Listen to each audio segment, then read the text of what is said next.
Kanti abaculi ababili baseNingizimu Afrika baqhubekile nokuphakamisela iFlag laseNingizimu Afrika phezulu ngesikhathi bemele izwe lakuleli kuma-Awards ebebanjelwe emazweni angaphandle.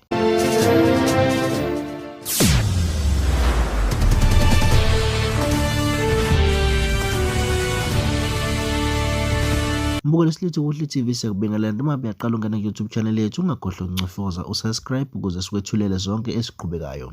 Kanti sikuphathele zona zithi abaculi ababili balapha eNingizimu Afrika kunguNomcebo Zikode owazakhela udumo ngengoma yakhe ethi iJerusalema ayishaya kamnandi-ke laphana-ke noMaster KG, bese kuba uRobot Boy ozakhele kakhulu idumo ngengoma yakhe ethi Sarali Sarali Sarali kanye nethi Location Sila. Waphinde wazakhela udumo ngepodcast ye-Popcorn and Cheesy. Kanti bobabili labaculi bamele iNingizimu Afrika ngesikhathi bequkula izindondo kuma-Awards, kanti uNomcebo Zikode uthole indondo yokuba i-Best Global African Artist, kanti uRobot Boy wathola-ke indondo yokuba i-Best Dancer in Africa.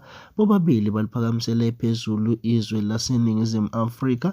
Nansi inkulumo kaRobot Boy ebonga. Yo, first and foremost, I'd like to thank God, I'd like to thank my parents, I'd like to thank my team.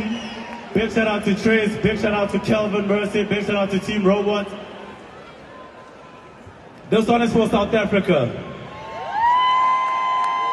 Most of the dance styles that we're seeing on the internet are generated from the genre of amapiano. I want to thank everybody for showing amapiano love. I want to thank the whole Africa. Thank you, Trace. Thank you, so all the dancers that are growing up watching this, telling themselves that they can't do the most. Black child is possible. All the way from South Africa, amapiano to the world. Robot, robot, robot.